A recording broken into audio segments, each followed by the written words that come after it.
Aris number 52, Edniel Parosa, please come in. Edniel. Lakay at Israel, kasabay nga ng nakatakdang pagbisita ni Pangulong Bongbong Marcos sa India sa susunod na linggo, nagsasagawa naman ng military drills ng Pilipinas at India dito sa West Philippine Sea. Ongoing na? Next week, Lakay. Next week. Okay. Ni PBBM doon sa India. Dito naman sa ating bansa, military drills itong dalawang puwersa. Inanunsyo ni Armed Forces Chief of Staff General Romeo Brawner Jr. ang kasadong bilateral, multilateral o bilateral cooperative activity tampukan 3 hanggang sa 4 na warships mula sa India. Ito ang unang beses na sasabak sa joint military drills ng India dito sa teritoryo ng ating bansa. Ayon kay General Brawner, hindi ito show of force gaya ng iniangal ng China, kundi pagpapakita ng pagkakaisa ng mga bansa sa Indo-Pacific region. Pakinggan natin ang General. Habang nandun po sa India ang ating Pangulo, ay magkakaroon tayo ng bilateral maritime cooperative activity with India. Napaka-importante po yun, because sabi ng China, it's a show of force. Pero I disagree. Ito po ay show of unity, show of solidarity. Dumating na ang Indian Navy dito sa bansa, Lakay, at kasalukuyan nagsasagawa ng port call dito sa lungsod ng Maynila. Kasama ang DZRH News sa mga naimbitahang silipin ay itong isa sa kanilang sakyang pandigma, itong survey ship na INS Sandayak ngayong umaga.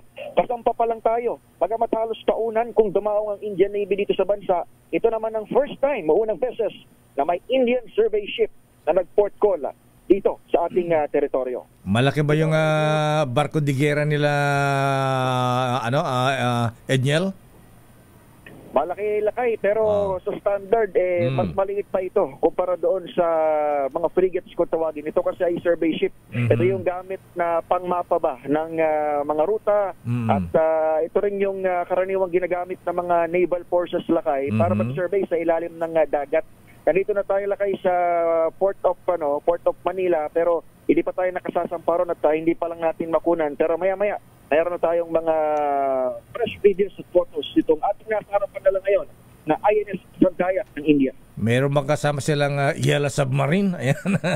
Kasi naalala ko na actually, in fairness, ang India, modern din yung kanilang mga military hardware, ha? Ayan, mga Tama, Lakay. May submarine sila, di ba?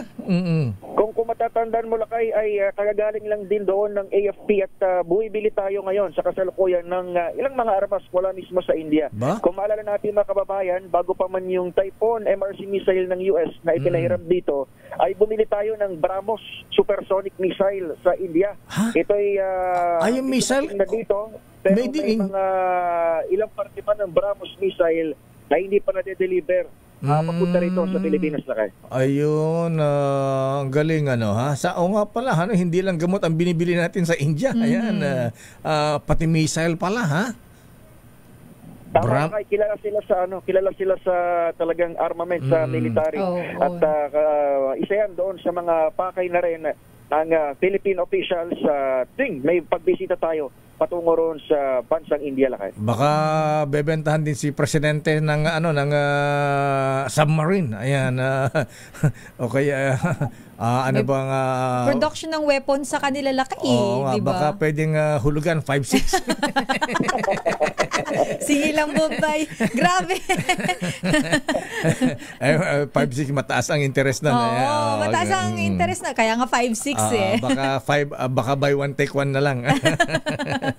Okay nga, Ruth, maraming salamat, Edniel. Ang maganda rito nga pala, ayan, parang ang motto dito, Sister El, Lakay, your enemy is my enemy. Kasi ang India at China may may away din, may territorial dispute din yan. May border dispute din to, Lakay. May up north ng India, sa may kabundukan ng Himalayas ata ito, kung malapit yan. Pero sa boundary nila, sa border. Marcos, Lakay, a friend to all and enemy to none tayo. Ayan. So, huwag naman tayo makipag-away. Yan ang ating foreign policy. Ang ating foreign policy. Pero just the same, kahit wala tayong kaaway, magpapalakas tayo ng armed forces sa kalimang kailanganin. Balik sa inyo, Lakay at Israel. Maraming salamat, Edniel Parosa.